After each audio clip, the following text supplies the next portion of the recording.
It is having great water holding capacity. It can hold the water for days and months.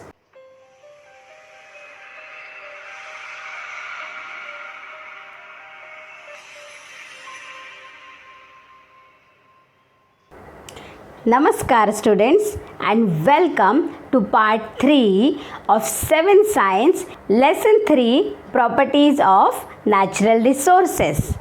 This is going to be the last part of our lesson, children. In this video we are going to see the properties of soil. Now, which are the different properties of soil? How can we identify the soil type? First, we can identify the soil type based on its color. The color is the most important property of a soil. With the help of the color of the soil, we can make out a lot of properties about the soil. For example, what is the fertility of the soil? Red soil is not fertile as compared to the black soil. That is why you see a particular pattern of farming, children.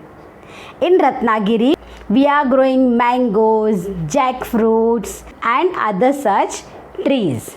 But when we go to places like Kolhapur, we are growing sugarcane, we are growing rice, jowar, wheat, because the soil is black there. And that black soil is very fertile. You can make out the chemical ingredients in a soil. What is the chemical constitution of the soil? You can also find out the water holding capacity of the soil just by looking at its color. Another way to find out the property of soil is its texture. How is the soil? Like the texture of the sand is different, the texture of clay is very different, and our normal soil has a different texture. So with the texture, we have different classifications of soil like the sandy soil, silt soil, clay soil. Another way of finding out the property of soil is by observing its structure. Children, you must have seen big mountains where there are huge big rocks. They also become soil later on, but right now when they are in the rock form, they have a different structure. Right? So when they are going to break down, what kind of soil they are going to form, that we can find out by their structure. There are different structures like the columnar, laminar, granular, block shaped. Let us see about them in little bit of detail. So this one we have understood very well. Next one, let's see a bit about these three types of soil. There is one activity also given in our textbook. This one, children. This one. I'll show it here also. In this, what is shown is put soil, mix soil in water and then find out how much water is drained. That is going to show the water holding capacity of the soil. The sandy soil, as you can see, has given out maximum water. Silt soil has given medium level of water, and clay soil is draining very little water. So children, if we try to understand the properties of these three types of soil, sandy soil is very easy to plow, but it is not having water holding capacity at all. If it is not having water holding capacity, how is it going to help the plant grow and live? That is why plants do not grow in sandy soil. They rarely grow. Next one is the silt soil, which is our normal soil which we see around us. That soil is good enough for the growth of plants. If we are adding little bit of fertilizers, manures, taking care of the plants, the same soil is going to become much more richer and fertile. And the plants which are growing through that will be very healthy. Next one is the clay soil. This molding clay even you all are using in making certain things. You might have made things from clay, children. many times.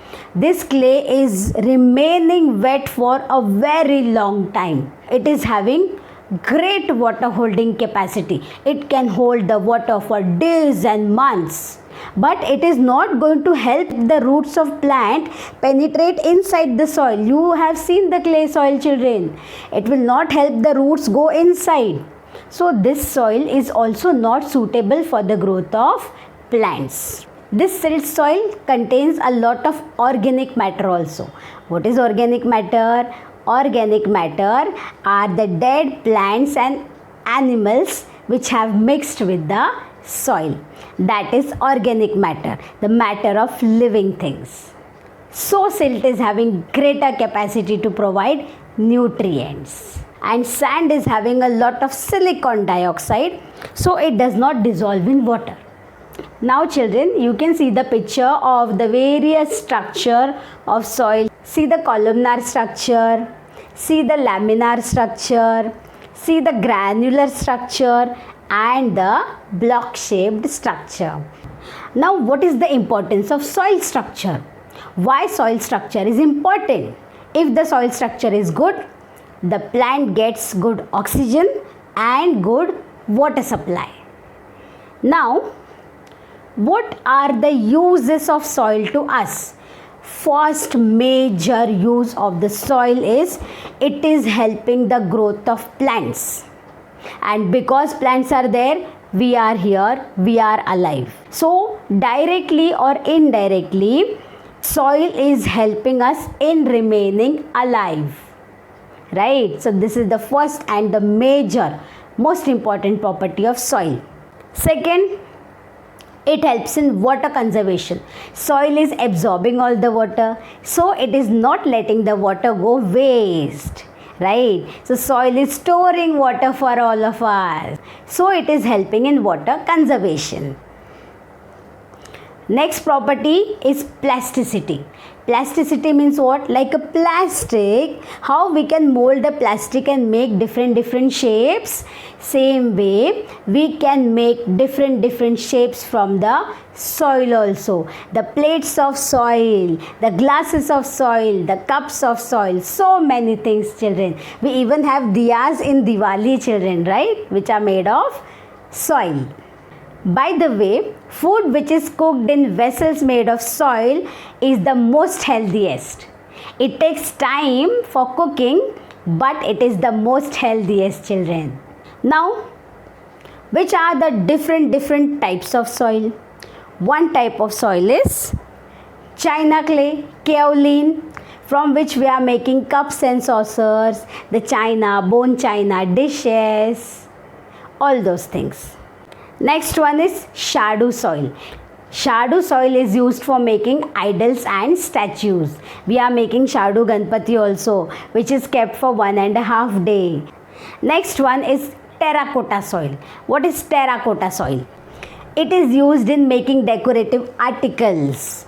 It is used in making pots for the plants. Next, multani mitti, very famous. It is used in cosmetics. We apply it on the face, we apply it on the skin, you get a nice glow. Multani mitti. Now, last topic remaining is the soil testing. Do we test the soil? Do we check it? Yes, of course. It is done in the laboratory. Why the soil is tested? The soil is tested for the farmers. The farmer has to know what is the texture, what is the chemical constituent of his soil in the farm. According to that, the farmer will decide which crop he must grow into the farm, which is best suitable according to the soil. That is why soil testing is very important, so the farmer doesn't go in losses. In the soil testing, we check the texture, we check the organic matter present in it. You know organic matter, children, the matter of plants and animals which has mixed into the soil. That's organic matter. That's quite old, children, don't worry, it's not very bad or something like that. It decomposes into nature. So the sample is collected from the farm, it is given to the laboratory and they check it on a pH meter through a pH scale. The pH scale is a strip of paper and there are numbers from 1 to 14. 1 to 7 is first half and 7 to 14 is second half. If the pH of the soil is between 1 to 6, it is acidic. And if the pH of the soil is between 8 to 14, it is basic, alkaline in nature. Acidic soil, alkaline soil, both are not good for the plant's growth. A middle range which is between 6.5 to 7.5 is a good range of soil. That is a good quality, healthy soil, neutral soil.